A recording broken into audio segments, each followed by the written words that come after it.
Thank you. Just then, the two dragon babies, who had been hiding behind me, stumbled toward Firebreath. They sniffed him curiously. Then they hugged his knees. They like me. They really like me, he said, grinning from ear to ear. Blossom beamed. Did you see that? Now that his heart is good, even the babies noticed. That gives me an idea. If it's okay with you, Knight, perhaps Firebreath can take care of raising the little dragons to be good and kind. He will stay here in the kingdom of silver dragons and take care of them until they are old and enough to be on their own. Then it will be up to you, Knight, to teach them acrobatics. Only you will be able to ride them, she said. Teach them acrobatics? I was glad the dragons were only babies for now. I'd have to read up on that subject. Did I mention I'm not much of a sports mouse? I gave the babies one last hug and then they ran back to Firebreath. Thank you, thank you, thank you, Firebreath exclaimed. I promise I will take care of them as they are my own children, and I will raise them according to the dragon law. We will be a real family.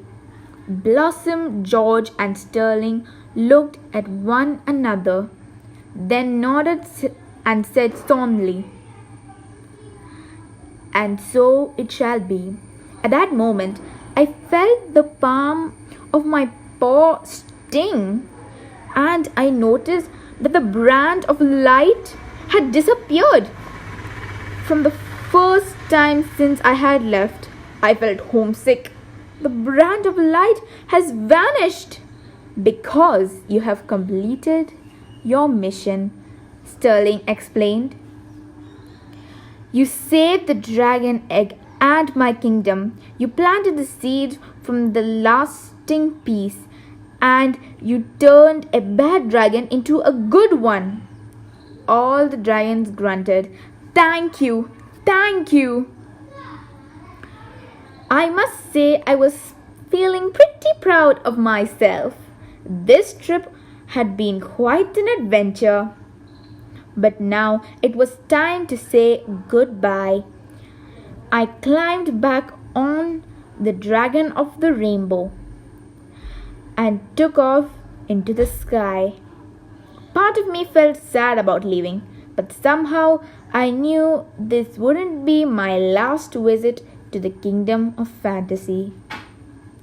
As I waved to the dragon babies, who were squeaking and squealing goodbye, I thought I heard the happy sounds of bells.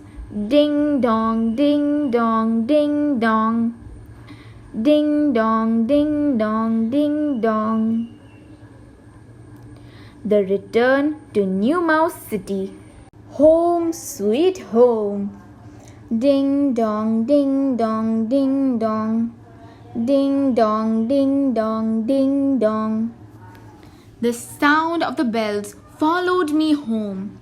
I woke up shocked to find myself in my cozy mouse bed. I smiled. Home, sweet home. At that moment, I heard the noise again. Ding dong, ding dong, ding dong. Ding dong, ding dong, ding dong. I shook my head. Was something wrong with my ears? Then I realized it was the doorbell. I went down to see who was ringing it. My nephew Benjamin stood on the stoop. Hi, Uncle, he squeaked. You are a heavy sleeper. I've been ringing the bell for a whole hour. I'm so sorry, Benjamin. I must have been dreaming, I said. My nephew giggled and handed me my newspaper. It's okay, Uncle, but you've got to hurry, he said. Turn on the television. Check out the news. I switched on the TV, and on the news, I saw myself. It was me at the grand opening of the dragon exhibit. Then I noticed the newspaper headline. It was about the dragon exhibit too. A sensational social and scientific event hosted by Geronimo Stilton. Back on television, they were doing a fashion segment. Popular publisher and author Geronimo Stilton sets a new trend that's spreading like cream cheese. It's the pajama top. It's not just for sleeping anymore. Famous journalist Sally Ratmousen has already coined it the fashion trend of the year. I was in shock. I clicked off the television and looked out the window. It was unbelievable. Mice were rushing everywhere dressed in their PJs. Well, in their PJ tops, to be exact, not bottoms. But still, they were running around in their pajamas, just like I had done on the night of the grand opening. Who would have thought I, Geronimo Stilton, could have started a fashion trend? Benjamin and I burst out laughing. Fashion fads can be so ridiculous.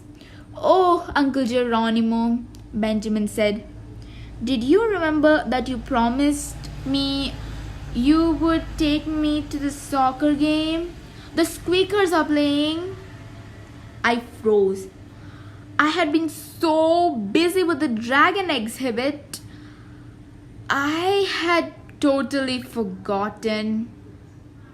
I was trying to figure out what to do when suddenly I remembered 2 tickets that a sports writer at the Rodent Garret had given me. Perfect! Benjamin was so excited he gave me a huge hug. Then we quickly went to get ready. I changed into my Squeakers jersey, my Squeakers hat, my Squeakers scarf. Go Terbe Squeakers! We had time before the game started, so we decided to walk through the park.